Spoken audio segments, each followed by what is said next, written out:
دعا کا طریقہ، کیا فرض نماز کے آخری سجدے میں ہم دعا مانگ سکتے ہیں؟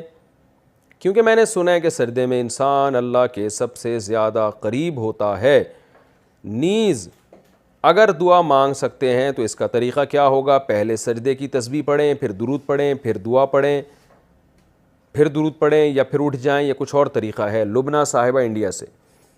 دیکھیں، فرض نماز میں تو بہتر یہی ہے کہ سبحان ربی الاعلیٰ پر اکتفا کیا جائے، کیونکہ آپ صلی اللہ علیہ وسلم کا فرض نماز میں یہی معمول تھا، اور آپ نے فرمایا جب سبح اسم ربک الاعلیٰ نازل ہوئی تو آپ نے فرمایا اجعلوہ فی سجودکم، اس کو اپنے سجدے میں کرو۔ تو امام اگر فرض نماز پڑھا رہا ہے تو اسے تو سبحان ربی الاعلیٰ پر ہی اکتفا کرنا چاہیے، کیونکہ وہ دعائیں مانگے گا تو نماز لمبی بھی ہو جائے گی، اور حدیث میں اس کو بھی پسند نہیں کیا گیا کہ امام زیادہ لمبی نماز پڑھائے۔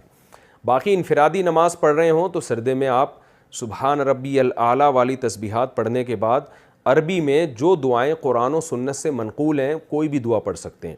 لیکن دو شرطیں ہیں کہ ایک تو دعا عربی میں ہو، نمبر دو عربی میں بھی اپنے الفاظ نہ ہو بلکہ معصور، یعنی جو منقول ہیں نبی سے یا قرآن میں جو نقل ہے، کیونکہ نماز میں کلام کرنے کی اجازت نہیں ہے، تو آپ اپنے الفاظ میں دعا مانگیں گے تو یہ کلام ہو جائے گا، اور کلام کی نماز میں بات چیت کی اجازت نہیں ہے۔ تو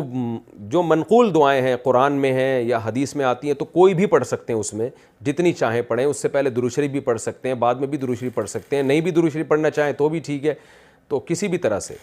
مانگی جا سکتی ہیں، لیکن یہ نوافل میں اس کا اہتمام کرنا چاہیے۔ فرائض میں بہتر یہی ہے کہ سبحان ربی الاعلیٰ پر ہی اکتفا کیا جائے،